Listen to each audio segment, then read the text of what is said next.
time and dedication. The only way to master the pole vault. The physical, technical, and mental demands required to catapult successfully over a crossbar. A challenge Maddie Holland was not sure she was up for when she first took up the event in high school in Madison, Indiana. I hated it at first because it was hard, it was kind of scary, but then I decided that I already committed, so I was like, I'll just stick it through the year. And then as time went on, I got less scared and I started to get better. And then by the end of the year, I was like, I can't quit this. I actually really like it. Oh, she did it. At first, you have to be extremely coachable. And then after a while, once you get the technique down, it's mainly I feel like mental. I mean, there's a lot of physical components to it, but for me, it's easier to condition and to weightlift than it is to figure out how to get over the mental barriers of going on bigger poles and looking at the height and knowing that you're gonna go over that. So I think you have to be mentally pretty tough. Considered to be one of the most technically demanding track and field events because of all of the many variables. The speed, the power, the strength required, all the while maneuvering an 11 to 15 foot vaulting pole. As a beginner, Maddie's first pole was 11 feet 6 inches and weighed around 100 pounds. Little did she know then the journey those vaulting pole measurements would take her on. There's a rule in Indiana in high school that you can't weigh more than the pole. In college, we go by flex numbers on the poles, but in high school, we went by the weight. And so when you actually got to the state meet, you were weighed and then your poles were taken away if you weighed more than the pole. So our coach would weigh us in high school just because they do that at the state meet. So we had to be prepared for when they did that. But it's always a vulnerable time, I feel like, for a female who's going through high school because you go through puberty and then your body changes. And so I remember one day seeing a spike on the scale and being terrified, and that kind of switched it to where I watched what I ate, and then I also weighed myself frequently.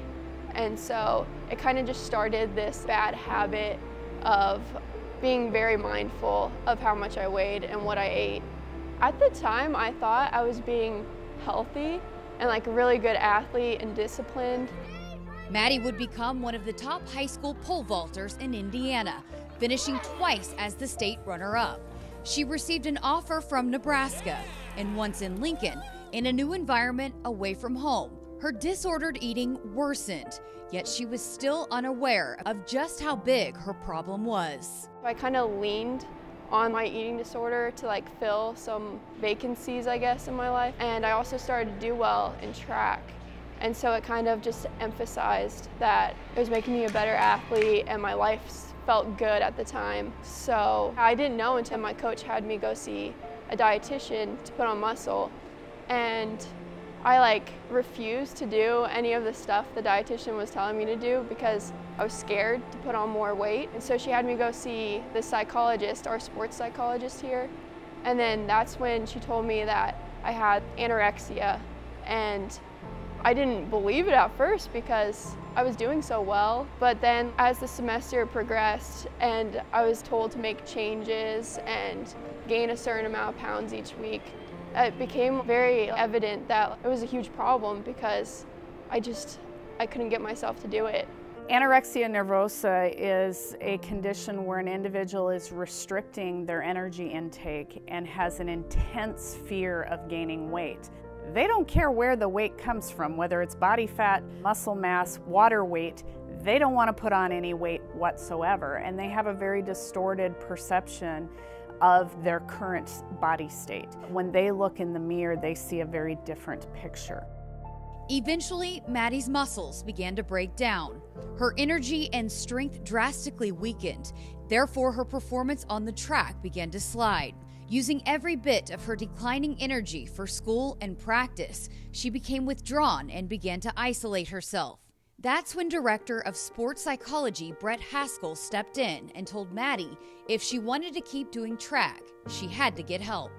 So she agreed to go to McCallum Place, a treatment center in St. Louis, Missouri, that also has a program specializing in eating disorders in athletes. When I got there, I remember sitting there and realizing that, oh, this is like actually serious. And when I met with the doctors there and we went over vital signs, and I learned my heart wasn't beating fast enough at night and my kidney was shutting down, it really opened my eyes. I was like, oh my gosh. I felt like I didn't have that big of an issue, because when I looked in the mirror, I didn't see anything wrong. But when I got there and they told me all those things, I was so shocked. That's when I was like, oh, like I actually have an actual issue and I need to do something if I want to keep going. Maddie completed treatment and returned back to classes and eventually pole vaulting, but soon realized the transition back was anything but easy. And during the time she was on the verge of regressing, she turned to two of her biggest advocates at Nebraska. The hardest part of recovering from an eating disorder is coming back from treatment, because you're kind of sheltered. And then when you come back to your life, you kind of want to go back to how you've always done things. Individuals with eating disorders feel like they have things in control, when the reality was she wasn't meeting her needs. I had to give her very specific instruction about what she needed to consume before practice, mid-practice, post-practice. And then I'd follow up with her and find out, how successful was she in meeting 100% of her needs. She would love to always tell me she was fine, but I knew she wasn't fine. Lisa was huge, because you have to be extremely firm with someone with an eating disorder, because they'll trick their way out of actually recovering. But Lisa was very much like, no, like you're not practicing if you don't do this. And I think that's what I needed. But she was also extremely kind and gentle at times when you needed her to be. I wouldn't have been able to do it without Lisa or Brett Haskell. It's a psychological condition, so we have to have psychology involved to make sure that the mental health component of the eating disorder is being addressed. Because if we don't fix that and manage the psychological side of things, the eating will never improve. I think about that a lot. I couldn't have picked a better school to deal with all of this, because I had this before I came here, so I imagine like if I went to a different school, I would have had the same issues, but I wouldn't have the resources to recover. They really care about you. Lisa and Brett Haskell actually care about you as an individual, and when you graduate, what you're gonna do with your life.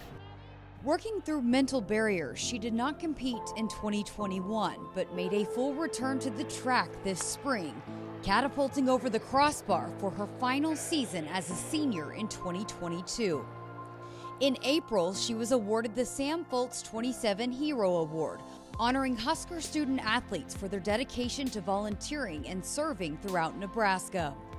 Graduating with a double major in biochemistry and health science, she now will pursue becoming a registered dietitian, inspired to provide the same guidance and support she had throughout her mental health journey.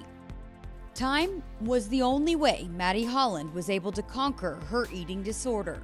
Now the dedication lies within helping others, by her service, and with her message. I think for people who don't know, they think it's just about food and I don't like what I look like, so I'm going to just not eat. But it's really complex. There's multiple layers, because it serves as a coping mechanism for something else. It's not just about what you look like, and it's not easy to just decide one day that I'm just going to change everything, because it serves a purpose in your life, and so you kind of have to find that purpose in other things, and that can take a long time. Why did you want to share your story?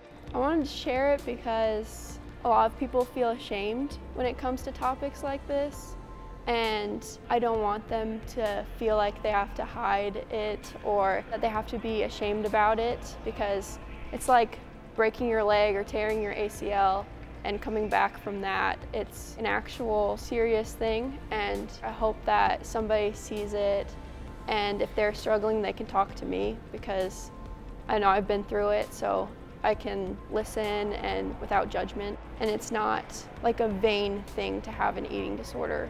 It's a mental illness.